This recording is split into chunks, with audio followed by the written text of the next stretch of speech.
The most common mistake I see innovators make is thinking they have all figured out. They've fallen in love with an idea without knowing if it's going to work or not in their market. They spend months or even years perfecting something that at the end we don't know if it's going to actually work or not. Welcome back to Clarity Foundations. I'm Jess Rusi, I'm the founder of Polymotions. In this series, we're exploring the science of clarity and how to get your ideas to break through. Last time we started by talking about what is clarity. But today I want to talk about a paradox. The only way to find clarity is to start moving before you have it.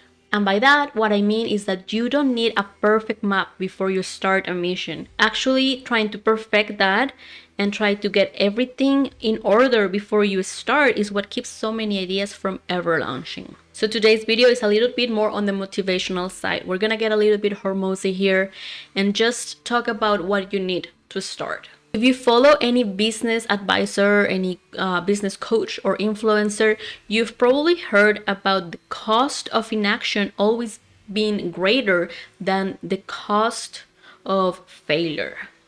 Because from failure, we can learn and we can improve. But from inaction, we're just wondering the what if. For you, creating something new, it means that you're not able to answer questions from investors or from stakeholders, and you are creating something that they all hate, which is uncertainty. If you're building your pitch based on assumptions and not actual findings, then you're not gonna get any funding. Your investors see the risk.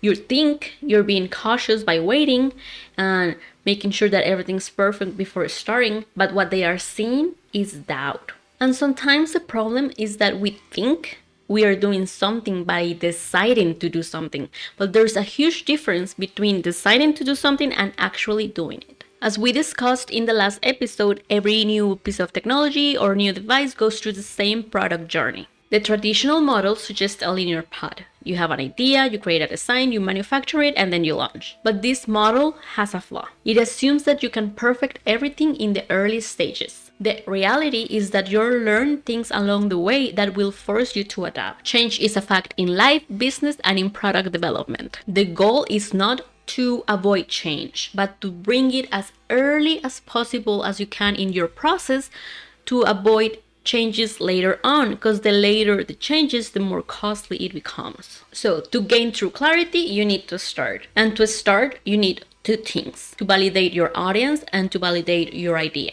When you're validating your audience, you're also making sure that there's a market for it, that people are actually gonna pay for it, and that the problem that you think they have, it's actually a problem that's worth solving.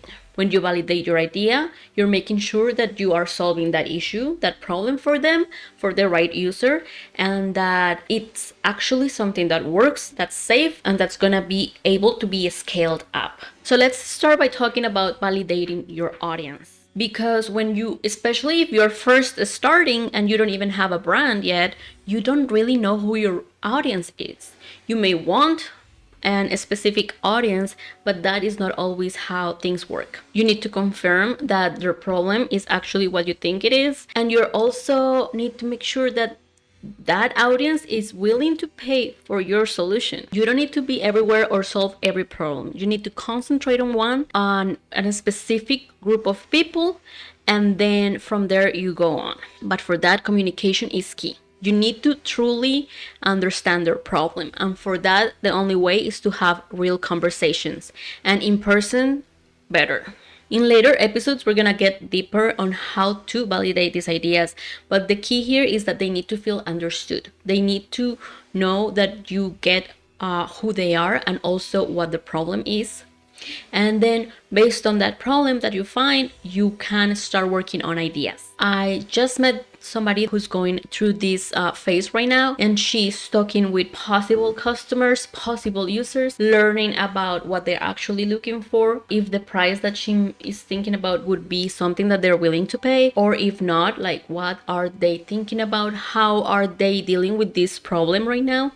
And all of this information, all of these insights are gonna guide her into creating something coming up with a solution that then she can transform into a prototype for investors. And that leads me to the second point, validating your idea. Building a prototype, even a crude one, is essential. If it is a physical prototype, you can use rapid prototyping methods like 3D printing or laser cutting, and this will allow you to test early, fail early, and learn. And this process of iteration and prototyping is what defines or redefines your idea. From my experience, there is so much that you can learn from this process.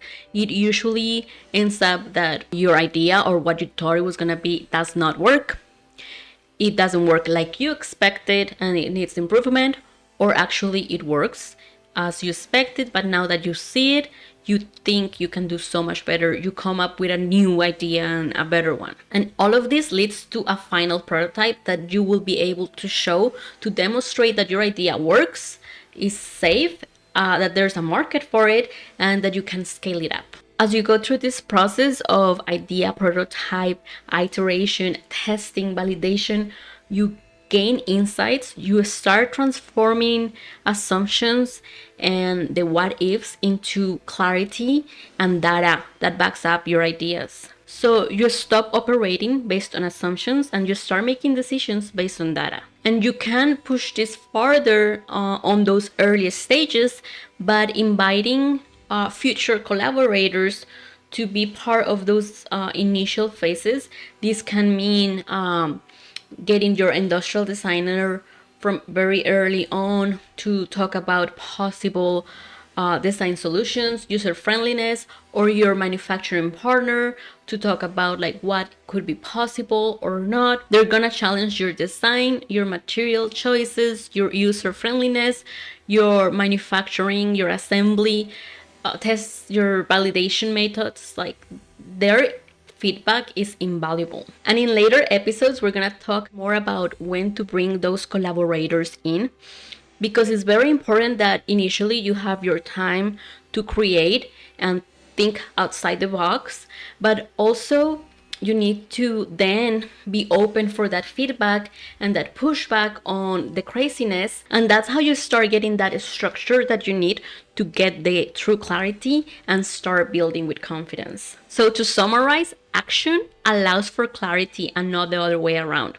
It is a continuous loop of improvement. If you've created a prototype and you're validating your idea, there's ways to optimize that process even further, especially if you have a complicated idea or a complicated product. You can run what-if simulation scenarios to increase output, show how your device works, train your team, all in a digital environment before spending a dime on physical changes. And this is what we do at Polymotions. We create visual systems for every step of your product journey. We help you start, learn, improve, and repeat.